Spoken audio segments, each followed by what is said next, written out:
नमस्कार दोस्तों, auto sales analysis report की एक और नए एपिसोड में आप सभी का स्वागत है। पिछले बार दोस्तों हमने ये एपिसोड बनाया था टियागो और स्विफ्ट को लेकर, जहां हमने बताया था क्यों आखिर स्विफ्ट टियागो से ज़्यादा बिकती है। उसका लिंक डिस्क्रिप्शन में है। उसी वीडियो में हमें कमेंट बॉक्स में कमेंट आया था कि हम वैगन आर और सेंट्रो के बीच में सेल्स डिफरेंस बताएं कि आखिर क्यों वैगन आर नई सेंट्रो से ज़्यादा बिकती है। तो हमने इस रिसर्च बेस में 4 मेजर फैक्टर पाए हैं कि आखिर क्यों जो वैगन आर है वो सेंट्रो से ज़्यादा बिक रही है। तो चलिए शुरू करते हैं इस वीडियो को। दोस्तों थोड़ा सा हम बैकग्राउंड में चलते हैं सेंट्रो के। तो सेंट्रो का प्रोडक्शन 2000 से शुरू हुआ भारतीय बाजार में और 2014-15 आते आते सेंट्रो को बंद कर दिया गया था। और हुंडई मोटर्स ने जब 2014-15 में सेंट्रो को बंद कर दिया तो उसी समय मारुति सुजुकी वैगन आर ने बिल्कुल चमकता धमकता वेरिएंट लाया, जिसको मार्केट में काफ़ी अच्छी कवरेज मिली और 2014 से लेकर 2019 तक वैगन आर पूरे मार्केट कवर कर लिया। मतलब कि जहाँ देखो तहाँ वैगन आर, क्योंकि रीज़न ये था कि उस समय मार्केट में वैगन आर का कोई कंपटीशन नहीं मौजूद था। आपके पास ग्रैंड i10 था एक गाड़ी, लेकिन वो महंगी पड़ रही थी। आपके पास स्विफ्ट थी, महंगी पड़ रही थी। टाटा उस समय उतना चलता नहीं था। तो इसलिए वैगन आर ने 2014 से लेकर 2019 तक ऐसे मार्केट शेयर को कवर कर दिया कि मानो हर जगह वैगन आर का नाम हो गया। फिर दोस्तों 2019 में जब सेंट्रो आया तो भैया कौन उसे पूछेगा। लेकिन यहाँ पर चलिए दूसरे पॉइंट पे आते हैं। दोस्तों सेंट्रो ने भी काफ़ी अच्छा मूव दिखाया 2019 में लाके बिल्कुल नया डिज़ाइन लाया, सब कुछ एकदम बेहतरीन अट्रैक्टिव बना दिया। और ये जो सेंट्रो थी दोस्तों, ये इस वाले वैगन आर से कॉम्पिटिट करने के लिए बनी थी, जो आप देख पा रहे हैं डिस्प्ले पर। ये वाली वैगन आर काफ़ी खूबसूरत लगती थी दिखने में, पर छोटी डिज़ाइन थी, काफ़ी इसमें स्पेस की कमी थी। तो यहाँ पर वैगन आर जो मारुति सुजुकी कंपनी, ये एक कदम उससे आगे निकल गई। यहाँ पे सेंट्रो अपना नई वेरिएंट को लॉन्च करता है, वहीं दूसरी तरफ खबर आती है वैगन आर की एक और वेरिएंट आ चुकी है जो कि काफ़ी बड़ी है। 2020 में आई थी ये मॉडल, और ये वाली मॉडल मार्केट में मानो छा गई, क्योंकि इसका मेन हाईलाइट था इसका स्पेस। अगर आप इसके यहाँ पर डायमेंशन वैल्यूज अपने डिस्प्ले पे देख पा रहे हैं तो ये प्रेजेंट टाइम के सेंट्रो और वैगन आर को आप कंपेयर कर रहे हैं तो देखो यार कितना बड़ा है। इवन सेंट्रो में कहाँ 235 लीटर का बूट स्पेस आता है और वैगन आर में इसमें 341 लीटर का बूट स्पेस आता है, जिसके वजह से एक बहुत बड़ा यहाँ पे क्रेज हो गया वैगन आर को लेकर। और आज भी वैगन आर टॉप सेलिंग गाड़ियों में से एक है।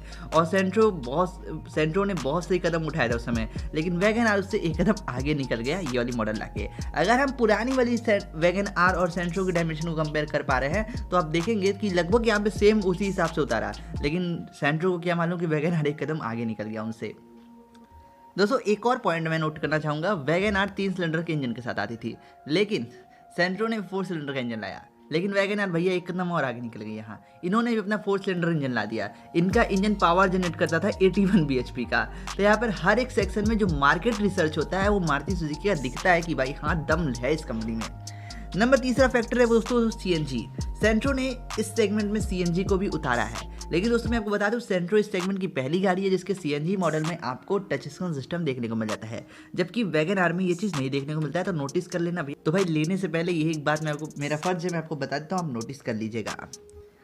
चौथा जो हमारा पॉइंट है वो है लोगों की सोच। जी हाँ दोस्तों, अब ये सोच अच्छी है या बुरी मैं नहीं कुछ कहूँगा। दोस्तों पुरानी जो सेंट्रो थी और पुरानी वैगन आर थी, अगर दोनों के बीच माइलेज को कंपेयर करें तो डेफिनेटली वैगन आर की माइलेज ज़्यादा अच्छी आती थी और सेंट्रो की उससे पीछे रह जाती थी। और भारत में इस सेगमेंट पे गाड़ी लेने वालों की पहली प्रायोरिटी होती है माइलेज, क्योंकि यार पेट्रोल की रेट खुद इतनी ज़्यादा बढ़ चुकी है कि हर कोई परेशान है। तो माइलेज मेरी भी पहली प्रायोरिटी रहेगी। तो जिसकी वजह से लोग कहते हैं यार वैगन आर में माइलेज तो अच्छा था। लोगों से पूछा जाता है भैया आपके पास था ना वैगन आर 2 साल पहले, कैसी माइलेज देती है? अरे भैया 1 नंबर माइलेज देती थी। सेंट्रो वाले से पूछो तो कहते थे 15-16 की देती थी, जिसकी वजह से एक भरोसा माइलेज को लेकर वैगन आर पे आता है। CNG की हम एक्सपेक्टिव से अगर हम बात कर रहे हैं दोस्तों, CNG माइलेज की अगर हम बात करें तो सेंट्रो क्लेम करता है 30.48 kmpl का माइलेज ARI के हिसाब से, और जो वैगन आर 31 प्लस का क्लेम करता है। हालांकि 1 से 1.5 किलोमीटर का दोनों के बीच में फ़र्क है माइलेज का, लेकिन वैगन आर पे एक भरोसा बन चुका है। और जो 5 सालों में वैगन आर ने नाम कमाया है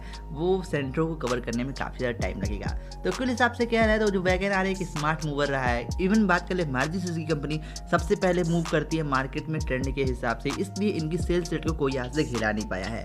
चाहे वो एक सेडान गाड़ी का ट्रेंड हुआ लाना हुआ, चाहे वो एक परफेक्ट हैचबैक बनाना हुआ, हर एक क्षेत्र में मारुति सुजुकी आगे बढ़ती है। इवन कोई भी कंपनी ऐसी रिस्क नहीं लेती है कि आपको 0 स्टार की गाड़ी दे, लेकिन ये गाड़ी ऑल्टो में बात कर रहा हूँ यहाँ पर, ऑल्टो 0 स्टार की गाड़ी है। लेकिन ये सोचो ना कि यार एक सस्ती गाड़ी मार्केट में ला पाना इतनी बड़ी रिस्क लेकर बहुत करेज वाली बात है, और वो काम मारुति सुजुकी कर रहा है तो बहुत अच्छी बात है। फास्ट मूवर जो रहता है वही मार्केट कवर करता है। दोस्तों मेरे रिसर्च के हिसाब से यही 4 मुझे फैक्टर लगते हैं जिसके वजह से यहाँ पर ये जो है सेंट्रो पीछे रह जाती है। और एक यहाँ पर मैं और कारण जोड़ता हूँ, वो सेंट्रो खुद ही है, अपनी हुंडई कंपनी खुद ही है कि इन्होंने सेंट्रो पर ही बेस्ड एक नई गाड़ी लॉन्च कर दी है, ग्रैंड आई-10 नियोस। अब ये गाड़ी सेंट्रो जैसी दिखती है लेकिन ये सेंट्रो से समझ लो बहुत सुंदर है, मतलब इसकी जो फिनिश क्वालिटी है, शाइननेस है, वो सेंट्रो से ज़्यादा है, जिसकी वजह से भैया जो सेंट्रो देखता है फिर बाद में ग्रैंड आई-10 नियोस देखता है तो ग्रैंड आई-10 नियोस उठा लेता है। ये है इसके दोस्तों कुछ फैक्टर्स। आप क्या सोचते हैं इस वीडियो के बारे में? अपना राय कमेंट बॉक्स में जरूर दें और ऐसी वीडियोस को देखने के लिए सब्सक्राइब करिए हमारे चैनल ऑटो कंपेयर को। Thanks for watching.